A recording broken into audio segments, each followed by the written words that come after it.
What's the best analogy you've heard to explain something complicated? One day I told my boss I thought automating a tax calculation in Excel wasn't a good idea because people would eventually forget how to calculate it manually. Without missing a beat he replied, well, I don't know how to crank start my car either. Sometimes it's just time to simplify a process. Your hard drive is your filing cabinet of storage. Paper goes in vertical so it can fit a lot. Your RAM is like your office desk, where you take paper out of the hard drive and lay it flat on your desk. The bigger the RAM, the more papers you can take out and lay across your desk and work on at one time. I might be completely off, but it was explained to me this way one time and I never questioned it. I used this analogy when working in IT support. Also told new hires that I'm their mechanic, not the driving instructor. Some managers don't do a great job of training until prodded. Open source development is like building Lego castles with a small child. We like building castles together. I'm experienced at wall building, so I go fast, and the child works on small pieces, and puts them on my larger wall at intervals. I tweak his contribution slightly to maintain structural integrity, and we continue. His lack of experience and ability isn't a barrier to his participation.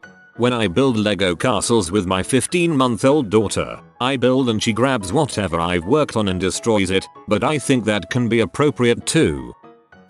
In a situation where whatever you do it is going to hurt you, we say it is like you have a saw stuck in your butt. It is true that if you push or pull it is going to hurt you, but there is no point in pushing, so you have to do the right thing and pull. It is something we say in Persian. I don't know if I'll ever find a time to use this phrase, but damn it, I want to.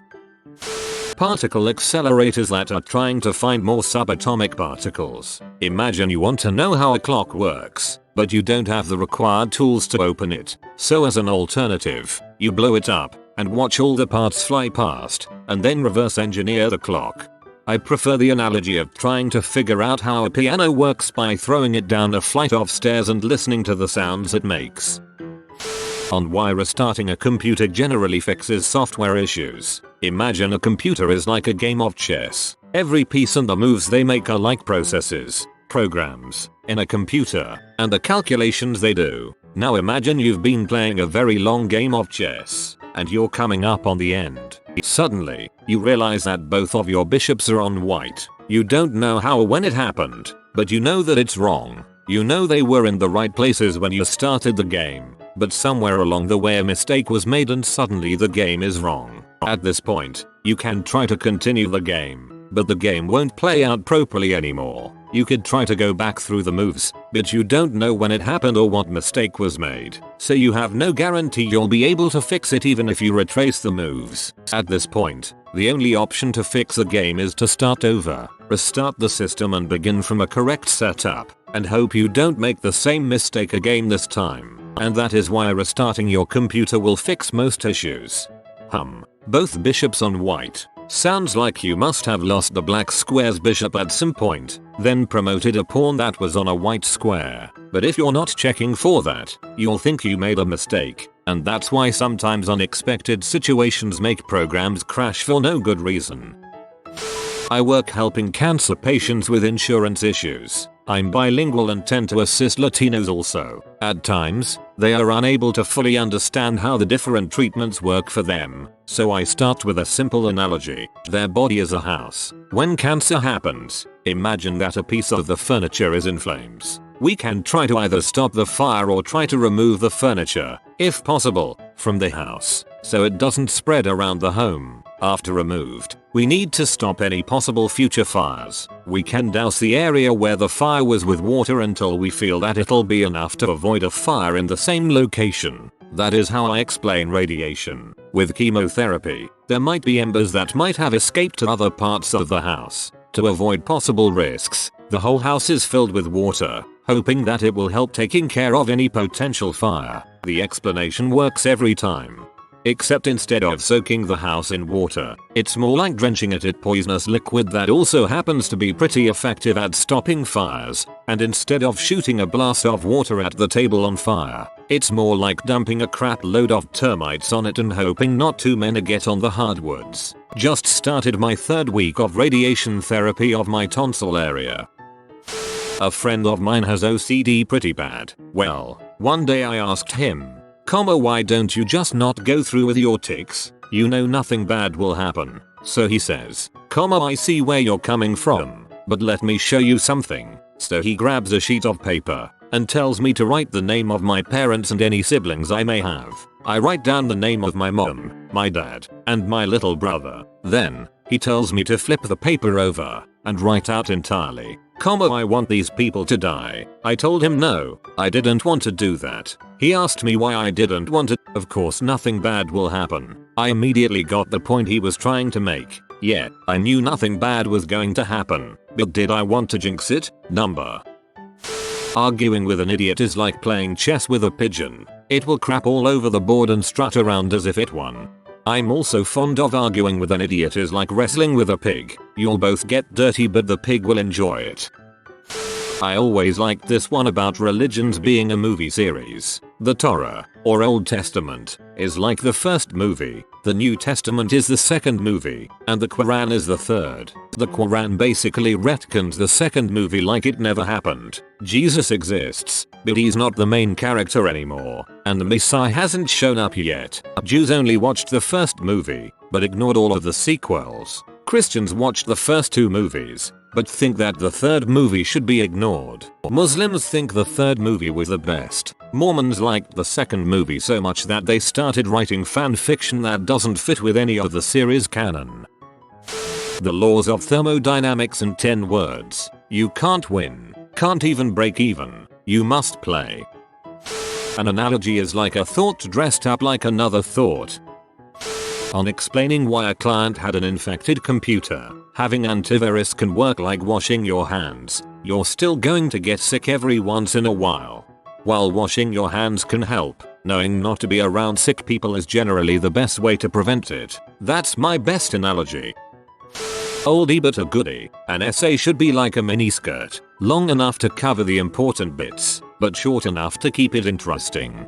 So the best kind of essay would, in fact, be very short. Good call, OP. To most people, their so is like their coffee. Very few people can truly enjoy it without changing at least one aspect of it.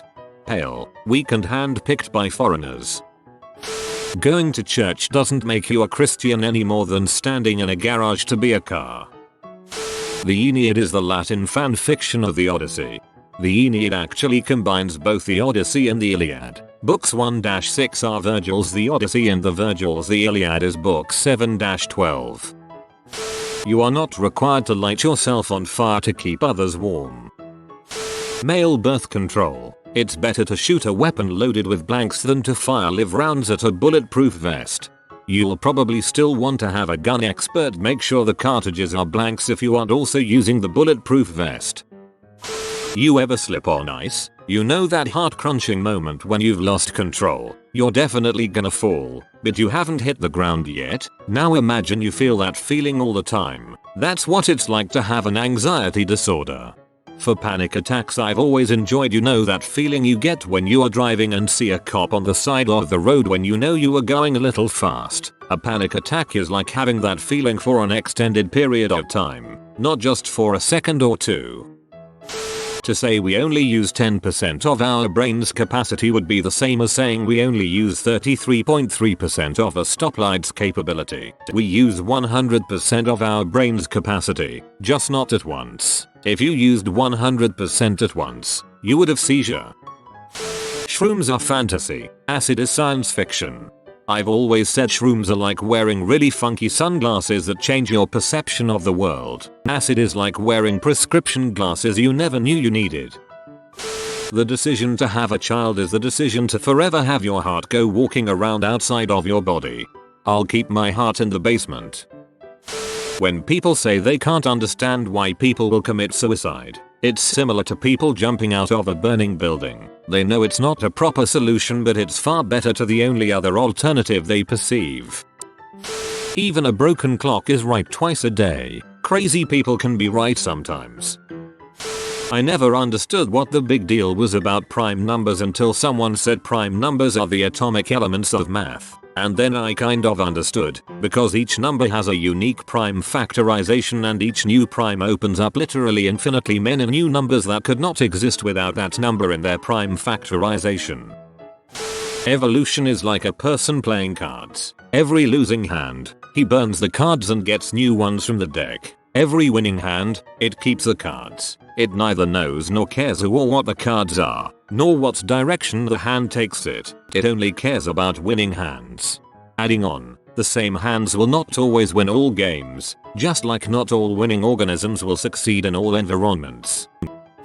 Net neutrality. ISPs charging for fast access to websites is like charging you to use the far left lane on a 3-lane highway.